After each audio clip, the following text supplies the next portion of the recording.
নমস্কার বন্ধুরা, smart competitive স্কুলে আপনাদের স্বাগত।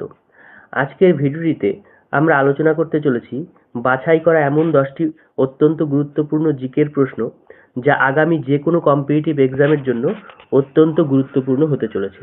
তাহলে চলো আজকের যে প্রশ্নগুলো রয়েছে সেটা নিয়ে আলোচনা করা যাক। দেখো, প্রথম প্রশ্ন কি বলেছে যে বিশ্বের দীর্ঘতম নদী কোনটি? এটি কোন মহাদেশে অবস্থিত? অপশন এ অ্যামাজন দক্ষিণ আমেরিকা, অপশন বি নীল নদ আফ্রিকা, অপশন সি ইয়াংশিকিয়াং এশিয়া, অপশন ডি মিসিসিপি উত্তর আমেরিকা। তাহলে এর অ্যান্সার হচ্ছে নীল নদ, যেটি আফ্রিকায় রয়েছে। এবার এই সম্পর্কে তোমাদের কিছু তথ্য জানতে হবে। যেমন নীল নদ হচ্ছে দুটো নদীর মিশ্রণ। একটা হচ্ছে হোয়াইট নীল, আর একটা হচ্ছে ব্লু নীল, তাই তো? ব্লু নীল, এই দুটো নদীর মিশ্রণ হচ্ছে এই নীল নদ। এর দৈর্ঘ্য কত? এর দৈর্ঘ্য হচ্ছে 6,650 কিলোমিটার। 6,650 কিলোমিটার দীর্ঘ হচ্ছে এই নীল নদ। এটি কোথায় উৎপত্তি লাভ করেছে? এটি উৎপত্তি লাভ করেছে ভিক্টোরিয়াতে। ভিক্টোরিয়া থেকে উৎপত্তি লাভ করে এ কি করলো? দেখো, ভিক্টোরিয়া থেকে উৎপত্তি লাভ করে উত্তর দিকে প্রবাহিত হয়ে কোথায় পতিত হলো? ভূমধ্যসাগরে পতিত হলো। কিন্তু যদি বলা হয় যে জলপ্রবাহ এবং আয়তন এর দিক থেকে কে সব থেকে বৃহত্তম, তাহলে সেক্ষেত্রে উত্তর হবে অ্যামাজন। ঠিক আছে? এবং নীল নদকে কিন্তু মিশরের দান হিসেবে উল্লেখ করা হয়। বোঝা গেছে? তাহলে দেখো, পরবর্তী প্রশ্ন কি বলেছে দেখো, এখানে ব্যাখ্যা যেগুলো আমি দিলাম সেগুলোই লেখা রয়েছে। পরবর্তী প্রশ্ন দেখো কি বলেছে যে ভারতের কোন রাজ্যকে এশিয়ার ডিমের ঝুড়ি বা এগ বাউল অফ এশিয়া বলা হয়? Option A Andhra Pradesh, option B Tamil Nadu, option C Paschimbanga, option D Andhra Pradesh. তাহলে এশিয়ার ডিমের ঝুড়ি বলা হয় অন্ধ্রপ্রদেশ রাজ্যকে। এবার অন্ধ্রপ্রদেশ রাজ্য সম্পর্কে তোমাদের একটু বিস্তারিত জানতে হবে। মানে ডিমের ঝুড়ি মূলত ভারতবর্ষ এবং গোটা এশিয়ার গোদাবরীর যে অঞ্চল রয়েছে, গোদাবরীর যে অঞ্চল রয়েছে, মানে আশেপাশের যে অঞ্চল রয়েছে তাকে বলা হয়। এবং এই সমস্ত এরিয়ায় মূলত ধান চাষ এবং পোলট্রি ফার্মিং এর জন্য বিখ্যাত। এই গোদাবরীর চারিপাশের এলাকাটা মূলত ধান চাষ এবং পোলট্রি চাষের জন্য বিখ্যাত। অন্ধ্রপ্রদেশ কিন্তু অন্যতম একটা ধান উৎপাদক রাজ্য হিসেবে পরিগণিত হয়। অন্ধ্রপ্রদেশের রাজধানী কি? অন্ধ্রপ্রদেশের রাজধানী হচ্ছে অমরাবতী। ঠিক আছে? এবং এর ভাষা হচ্ছে তেলেগু। যেহেতু এর পাশের রাজ্য হচ্ছে তামিলনাড়ু এবং কর্ণাটক, সেই কারণে এখানে কিন্তু তেলেগু ভাষা প্রচুর পরিমাণে ব্যবহৃত হয়। মানে এর রাজ্য ভাষাই হচ্ছে তেলেগু। বোঝা গেল? দেখো এবার পরবর্তী প্রশ্ন কি বলেছে, কোন সালে এবং কার নেতৃত্বে আজাদ হিন্দ ফৌজ বা আইএনএ আনুষ্ঠানিকভাবে গঠিত হয়েছিল? অপশন এ 1942 সালে রাসবিহারী বোস, অপশন বি 1943 সালে সুভাষচন্দ্র বোস, অপশন সি 1941 সালে captain Mohan Singh, option D 1945 সালে শাহনওয়াজ খান। তাহলে আজাদ হিন্দ ফৌজ কবে গঠিত হয়? আজাদ হিন্দ ফৌজ মূলত গঠিত হয় কার উদ্যোগে? মানে এটা ধারণাটা কে দিয়েছিল? ধারণা দিয়েছিল ক্যাপ্টেন মোহন। ঠিক আছে, ক্যাপ্টেন মোহন সিং। কিন্তু ক্যাপ্টেন মোহন সিং কিন্তু আজাদ হিন্দ ফৌজ এটা প্রতিষ্ঠা করেন রাসবিহারী বোস। কত খ্রিস্টাব্দে? 1942 খ্রিস্টাব্দে। 1942 খ্রিস্টাব্দে রাসবিহারী বোস প্রতিষ্ঠা করেন। পরবর্তী ক্ষেত্রে কি হয়? 1943 সালে আচ্ছা, এটা কোথায় প্রতিষ্ঠিত হয়? কোথায় প্রতিষ্ঠা করেন? টোকিওতে, জাপানের টোকিওতে। এবং 1943 সালে পরবর্তীতে সিঙ্গাপুরে সুভাষচন্দ্র বোস এই বাহিনী পুনর্গঠন করেন। ঠিক আছে? এই বাহিনীটাকে পুনর্গঠন করেন কত খ্রিস্টাব্দে? 1943 খ্রিস্টাব্দে। কার দ্বারা? সুভাষচন্দ্র বোসের দ্বারা। এবার সুভাষচন্দ্র বোসের কিছু বিখ্যাত ডায়লগ রয়েছে। সেটা কি? সেটা হচ্ছে দিল্লি চলো, আর একটা হচ্ছে তোমরা আমাকে রক্ত দাও আমি তোমাদের স্বাধীনতা দেব। আর আজাদিন সরকার তাহলে কবে গঠিত হলো? 1943 খ্রিস্টাব্দে। বোঝা গেল? দেখো এবার নেক্সট প্রশ্ন। তাহলে এর অ্যান্সারটা কি হলো? অ্যান্সারটা দেখো, অ্যান্সার হচ্ছে অপশন এ, 1942 সালে রাসবিহারী বোস। পরবর্তী প্রশ্ন কি বলেছে? আকবরের রাজত্বকালে প্রবর্তিত মানব ফৌজদারি প্রথা আসলে কি ছিল? অপশন এ, একটি ধর্মীয় কর ব্যবস্থা। অপশন বি, একটি সামরিক এবং প্রশাসনিক পদমর্যাদার ভিত্তিক ব্যবস্থা। অপশন সি, নতুন স্থাপত্য শৈলী। অপশন ডি, কৃষি জমি পরিমাপক একক। তাহলে এর অ্যান্সারটা কি হবে? এর অ্যান্সার হচ্ছে অপশন বি, এটি একটি সামরিক এবং প্রশাসনিক পদমর্যাদা ভিত্তিক ব্যবস্থা। এবার এই সম্পর্কে তোমাদের একটু জানতে হবে যে এর অর্থটা কি। অর্থ হচ্ছে, এর অর্থ হচ্ছে মানব সভ্যতার কথার অর্থ হচ্ছে পদমর্যাদা। পদমর্যাদা, পদমর্যাদা। এবং এই যে পদ, এই পদে আসীন থাকেন কারা কারা? সরকারি কর্মচারী এবং সামরিক অফিসার। সরকারি কর্মচারী, কর্মচারী কর্মচারী ও সামরিক অফিসার, সামরিক অফিসার। ঠিক আছে? আর এর মধ্যে দেখো, দিন আকবরের সময় আরো একটা উল্লেখযোগ্য ঘটনা, সেটা কি? সেটা হচ্ছে দিন ইলাহি। তিনি দিন ইলাহির প্রবর্তন করেন। দিন ইলাহি, দিন ইলাহির প্রবর্তক হচ্ছেন আকবর। এই আকবরের সময় নবরত্নের অস্তিত্ব আমরা পাই, এবং নবরত্নের মধ্যে সব থেকে ইম্পর্টেন্ট তিনজন হচ্ছেন বীরবল, বীরবল, তানসেন, তানসেন, আর হচ্ছে টোডরমল, টোডরমল। এরা নবরত্নের মধ্যে পড়ে। বোঝা গেছে? এরপরের পরবর্তী প্রশ্ন দেখো কি বলেছে, যে ভারতের কোন প্রণালী আন্দামান দ্বীপপুঞ্জ এবং নিকোবর দ্বীপপুঞ্জকে পৃথক করেছে? Option A, 9 degree channel. Option B, 10 degree channel. Option C, Palk প্রণালী। Option D, Duncan passage. তাহলে ভারতবর্ষের আন্দামান এবং নিকোবর দ্বীপপুঞ্জকে আলাদা করেছে 10 ডিগ্রি চ্যানেল। তাহলে 10 ডিগ্রি চ্যানেল, এবার এখানে একটা অপশনে রয়েছে 9 ডিগ্রি চ্যানেল। এই 9 ডিগ্রি চ্যানেল কাকে কাকে সেপারেট করেছে? 9 ডিগ্রি চ্যানেল সেপারেট করেছে মিনকয়, মিনকয় অ্যান্ড লাক্ষাদ্বীপ। মিনকয় এবং লাক্ষাদ্বীপকে 9 ডিগ্রি চ্যানেল সেপারেট করে। আর পক প্রণালী সেপারেট করে কাকে? ভারত এবং শ্রীলঙ্কাকে। ভারতের কোন রাজ্য? ভারতের হচ্ছে তামিলনাড়ু, এবং শ্রীলঙ্কাকে সেপারেট করছে। পরবর্তী প্রশ্ন দেখো, রেগুর মৃত্তিকা নিচের কোন ফসল চাষের জন্য সবচেয়ে উপযোগী? অপশন এ ধান, অপশন বি গম, অপশন সি তুলো, অপশন ডি চা। রেগুর মৃত্তিকা সব থেকে উপযোগী যেটা চাষ করার জন্য তা হলো তুলো। কেন উপযোগী? উপযোগী এই কারণে, রেগুর রেগুর সয়েলকে আমরা বলি black cotton soil, black cotton soil, black cotton soil বলা হয়। কেন বলা হচ্ছে তার কারণ, এই রেগুর মৃত্তিকা বা ব্ল্যাক কটন সয়েলে প্রচুর পরিমাণে জল ধারণ ক্ষমতা রয়েছে।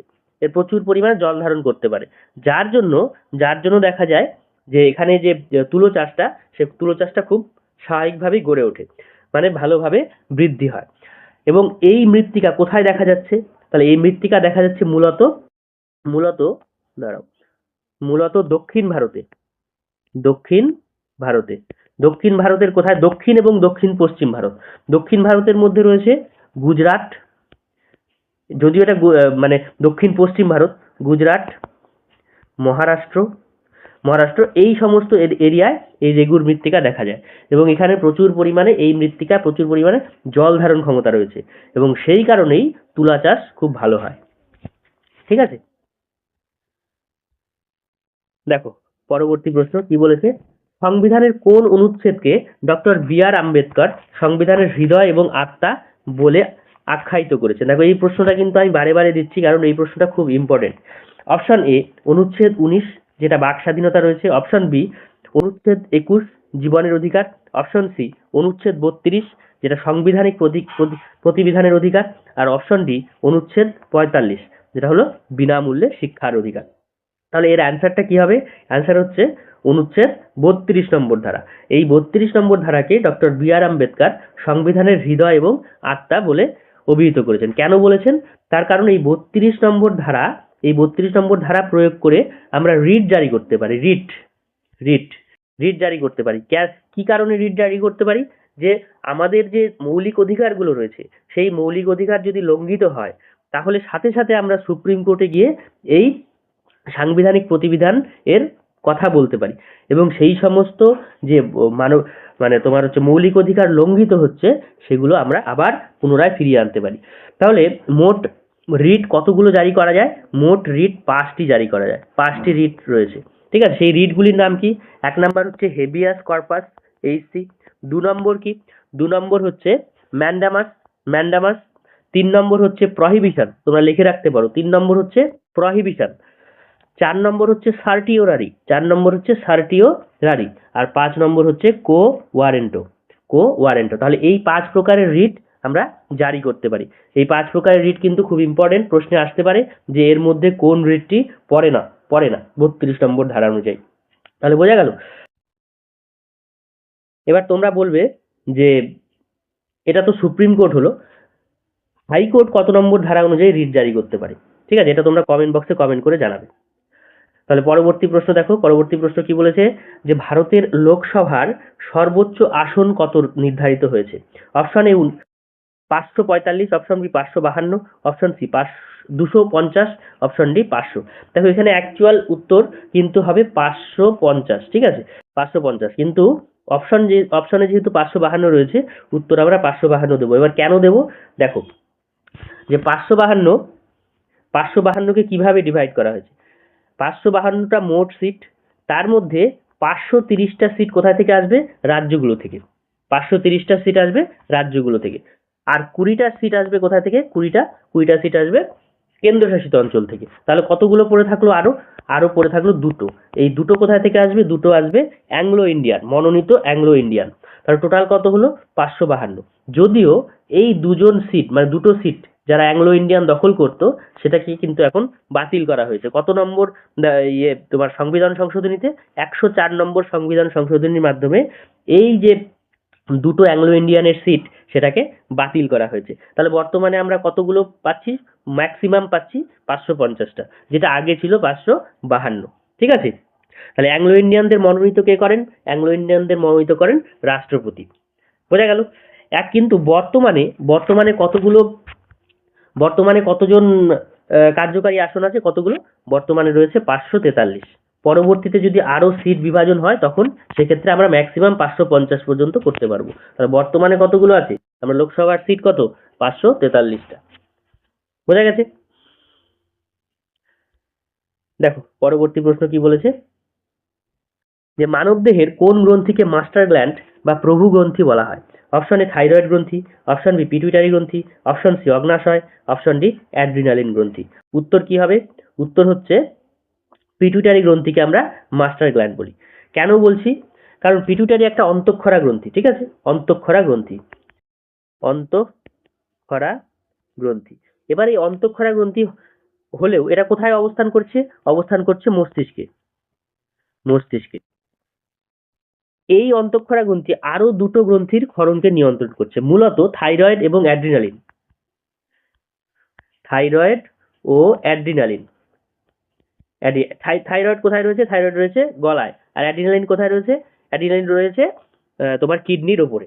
তাহলে এই দুটো গ্রন্থিরও ক্ষরণ কিন্তু নিয়ন্ত্রণ করছে এই পিটুইটারি গ্রন্থি, বা আরো অন্যান্য গ্রন্থির ক্ষরণ এই পিটুইটারি গ্রন্থির দ্বারা নিয়ন্ত্রিত হয়। এই কারণে, যেহেতু নিয়ন্ত্রিত হয়, সেই কারণে এই পিটুইটারি গ্রন্থিকে আমরা মাস্টার গ্ল্যান্ড বা প্রভু গ্রন্থি বলি। এবার ওখানে একটা অপশনে ছিল যে অগ্নাশয়। তো অগ্নাশয়কে আমরা কি বলছি? অগ্নাশয়কে আমরা বলি মিশ্র গ্রন্থি। মিশ্র গ্রন্থি কেন বলছি? তার কারণ অগ্নাশয় থেকে হরমোন প্লাস উৎসেচক এই দুটোই ক্ষরিত হচ্ছে। এই কারণে অগ্নাশয়কে আমরা মিশ্র গ্রন্থি নামে চিনি। বোঝা গেছে?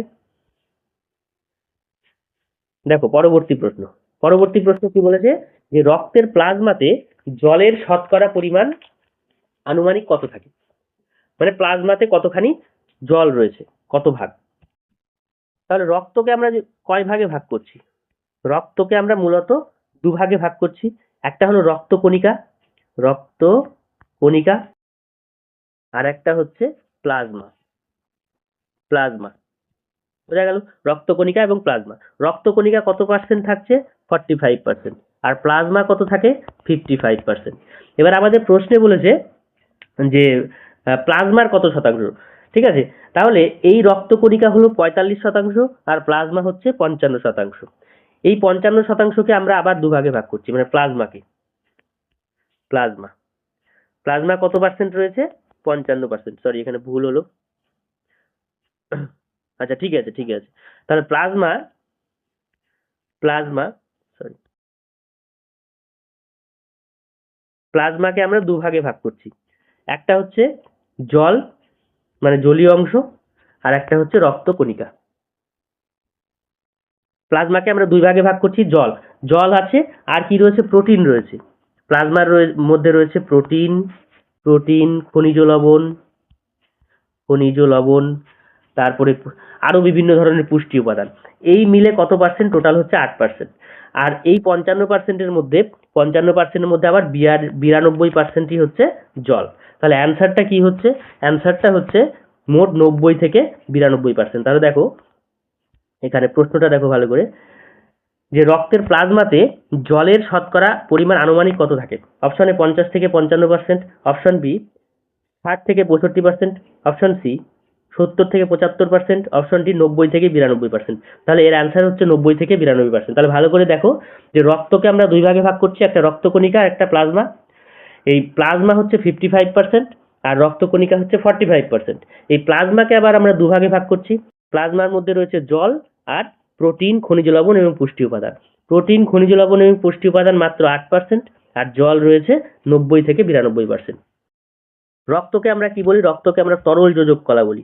রক্ত হচ্ছে তরল যোজক কলা, যোজক কলা। আর আমাদের রক্তের পিএইচ এর মান কত? 7.4। তাহলে 7.4 মানে, তার মানেটা কি? তার মানে হচ্ছে আমাদের রক্ত ক্ষারীয়। 7-এর নিচে থাকলে আম্লিক এবং 7-এর উপরে হলে ক্ষারীয়। তাহলে আমাদের রক্তের প্রকৃতি হলো ক্ষারীয় প্রকৃতির। বোঝা গেছে? তাহলে আজকের মতো এই পর্যন্তই। ভিডিওটিকে শেষ পর্যন্ত দেখার জন্য অনেক অনেক ধন্যবাদ। আর ভিডিওটিকে ভালো লাগলে তোমরা লাইক, শেয়ার এবং সাবস্ক্রাইব করবে। Thank you.